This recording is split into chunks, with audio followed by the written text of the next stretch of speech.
What's up guys, welcome to the channel. So today we got a pretty exciting video.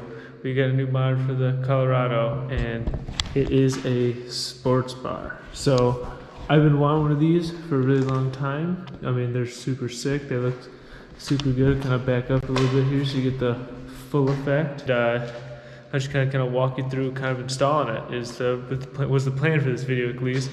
But unfortunately, my iPhone had better plans, and it just not better, but other plans, and it decided that it wanted to jack up all my footage. So I actually got this a few weeks ago, and I got it all wired up and everything, and it works good. Like, it's awesome. Like, I love it. Like, it's super, super sick, but I don't have any of that footage. So what I'm gonna try to do with this video is just kind of walk you through what I did. But unfortunately, I've got everything done already, and I'm not going to redo it, so it's going to be a little bit weird, but if you have any questions, please just let me know, and I can try to answer this for you. Alrighty, so the first thing we did was got it all mounted up. All you have to do to mount it up is cut the little stake pouch holes that are underneath the sports bar in each corner there, and then you would have the little bar that runs down and goes to this bolt right here on each side, and then you have these brackets here, and you can see kind of from the side it comes with another bracket that wedges up on the top and kind of wedges up against there, and that's what holds this down to the bed and whatnot. Now you'll see I also got a different bed cover too, because to run the sports bar and a bed cover you have to have a bed cover that runs on the inside, like the inside of the rails here, as opposed to like on top, which is the way my old one ran. So now I'm going to kind of talk about the wiring and stuff a little bit. So how the wiring works on this is it comes a little harness that connects to everything up here, and then it runs down this tube, and then you have your harness come out here. You can just fish the wire down to the bottom there and kind of grab it underneath. And it comes with 3 wires. So you've got a ground, a wire that goes to the overhead lights, and then as well as a purple one that goes to the third brake light. Because in the back there, it's kind of hard to see. Let me get a light on it real quick. Right there. You can kind of see that third brake light in the sports bar. And so yeah, those are the 3 big things you got to wire up, or at least send wires for up the thing. Now, since I got mine used and it didn't come with a kit or anything like that, all I have is wires that come from there and basically to like right there, and that's as long as they were, because the guy that I bought it from just unplugged it from the bottom down there and then just, you know, pulled the wires out and sent it. So what I went ahead and did is I made custom harnesses. I bought sheathing and wiring, all color coded and everything. I bought, I want to say 14 gauge wire, way overkill, definitely don't need that big. I mean, it was probably double the size of what was already there, but I wasn't quite sure, so I just bought whatever, and it's better to have bigger wire than a smaller wire. So what I did then, I ran the harness, you can kind of see it zip tied there. I ran the new harness all the way down the frame, and then up under the wheel well through here, kind of just up. It's really hard to see, but it kind of just basically ran it just on the inside of the fender and up. You'll see that when you're running it, the main wiring harness will actually be right there. That's literally what I just followed, was the main harness that goes from the bed all the way up. I just literally zip tied that all the way up into the engine bay. And I had got, for the connectors and stuff, I just bought like generic, like weatherproof, like automotive connectors, and I just made my own connections because I wasn't gonna try to mess around and figure out what GM did or anything, and it's kind of hard to find like little part numbers and stuff like that, and I couldn't find anything online, and I needed a bunch of connectors because I didn't have any of the harness. So to source and figure out what every individual connector was all the way up, you know, for the harness, is be a pain in the butt. You'll probably spend more money than just like a little box of kit, whatever, with with everything from, you know, like 3 to 6 and like 1-pin wires. So alrighty, so after I ran the 3-pin harness, or 3-wire harness all the way from up here and up, I have it sitting right up here in the engine bay. So it kind of ran, kind of hard to see, but it came kind of up through there and then just ran kind of between the battery and the fuse box there. And then it is right in here. So this is kind of where I made my conjunction. It's not super clean. I plan to eventually do a better setup. I only have one of the auxiliary like things or switches. Like those lights are the only like accessory I have right now, and I plan on getting a lot more. And I'll explain that more when I talk about the switch controller. But I didn't want to do anything super finalized just for those lights, because I know I'm going to change it a lot as I add more things and eventually make one big like fuse bus box dealio. But yeah, so that's where that runs up. And then what you also have to do is run wires into the cab. And so that's what that wire strand is there, running straight from that firewall to here, is the 6 wires that are the 6 trigger wires, as well as the power and ground wire for the switch controller, which is what I will talk about right now. Well, actually, first I'll talk about the third brake light. So that is the purple wire that you'll run up with your harness, and you'll actually have to take this fuse box off, and underneath of it there's the plug on this leftmost side here. After you unbolt this and everything, it's going to have a purple wire. Like I said, I'm not going to take it apart again, but there's a bunch of videos on these and where to hook into.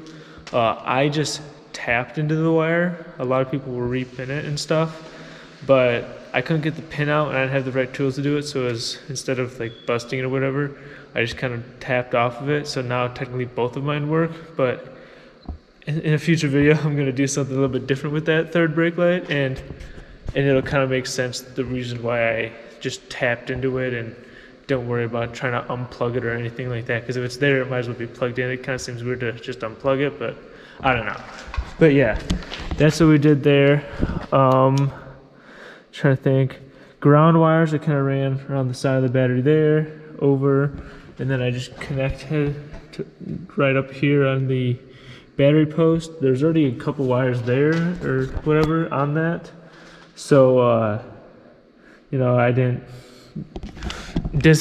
seem out of the ordinary or weird to do it like that, so that's what I did. Let me cut inside here. So what I ended up doing for a switch controller is actually the Phoenix switch controller here. And so the reason why I went with the Phoenix controller is the main thing is it allows you to have more than 2 outputs. So if I went with the factory OEM switch that goes on the headlight switch there, all I would get is, in the end, it'd do a lot of extra wiring and all that stuff, and at the end of the day I've only got 2 auxiliary switches. And I have a lot of plans for this truck, and I didn't want to just be limited to 2. So that is like the biggest reason why I went to 6, and not to mention that little switch without relays or anything, just the little switch there, it's like $130. So it's like this whole like fully set up, ready to go switch controller was $120 brand new, like, and it's super high quality. It's aluminum housing, everything, like it's all color coded, like it's really nice. And so like definitely like prefer the Phoenix style. It's pretty easy to install. You just have your red hot wire, black ground wire, and then the 6 different colors. I can't remember every single one of them off the top of my head, but it's like yellow, green, and all that stuff. And that all corresponds to a different button. The Phoenix controller has a lot of functionality too, because it's made for like, not police, but like flashing lights and that kind of stuff. So you can set lights up, if you can set different stuff up to like wig wag and do all the different flashing patterns and all that stuff, and it's pretty sick. let me grab my keys real quick and then I'll show you what it looks like. So here's what it looks like turned on. I have the relay set up outside so that this only turns on with the key on, and I'll show you that in a sec too. But I've got to put the rest of the tiles in. So far I've just got the main power button, but how it works is you press your main power button there, and then you can just toggle on and off all of these switches. Currently I have my lights set up to this bottom left switch, so when I hit this bottom left switch, my lights come on, and you can kind of see that here. And then it's nice because the way I got the relay switch set up outside there, that when I key off, that keys off too. And that was a big thing I wanted to make sure I did, because anytime you run in accessories or anything like that, you'd never, at least me personally, like I didn't want to worry about like leaving a light on, or eventually I'd like to have an onboard air compressor, and so I don't want to leave the air compressor on because that'll kill your battery real fast. And so that's why I wired it like that. But yeah, that's why I went with the switch controller. And obviously the placement here, as I kind of brushed over, is super flush, super clean, kind of sitting up from the driver's position. You can still in here hit it with your finger, no problem. You've got your USB and aux on that side, and then your cigarette port, and everything still opens and closes just as you would imagine, and it's super flush. And like I said, aluminum body, it's super clean. $120. But no, I've like I said, I've already filmed this video, so I've been using the light a lot for like the last couple weeks, and it is sick. I'll have to go out and get you some clips here of with it on and off. I mean, it's stupid bright and it is awesome. But yeah, let me go take you back out here to the wiring, kind of explain that. So the way I did the wiring here is, so I got my power wire coming off the battery. There's a bunch of underneath here, you can see all these wires coming up. They just go to little nuts and little flanges, whatever, that you can mount stuff to. And then it runs down and it powers this relay. Like I said, it's not 100% final official as I get more stuff, and then so that relay has a trigger wire that comes off the back of this fuse box here. In that fuse box, I had ran into a fuse tap, and I tapped it off. Let me just show you here real quick. This fuse here.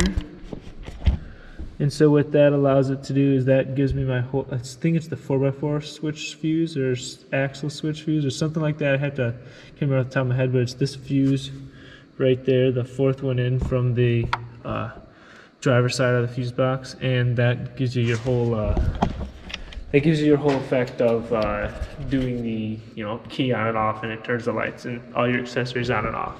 And I think that's perfect for all the reasons I said above.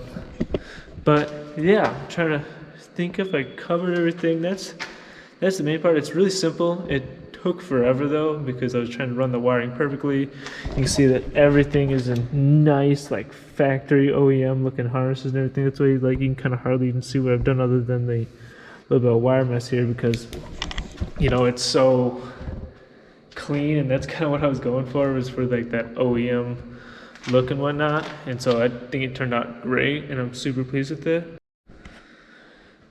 But yeah, I think that just about covers the install then. Like I said, if you have any questions, please just comment them down below, and I'll be sure to answer them. And if I did a really bad job explaining it, I'll just make another video quick explaining some stuff. But yeah, let me show you these lights. I'm quite impressed by how bright they are for being OEM lights, but at the same time, they're super expensive, so they better be freaking bright. So let's get going on that.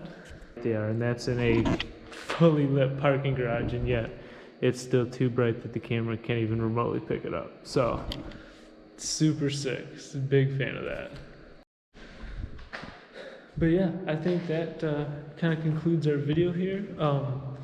Like I said, let me know if I missed anything. I'm kind of jumping all over the place. I'm explaining it in a super weird way, but it wasn't the video I planned. Obviously, I had planned a lot better video. There's a lot more how-to and exactly how to do it, but that kind of stuff happens. So no big deal. You keep rolling with it. But yeah, that's all I got for y'all.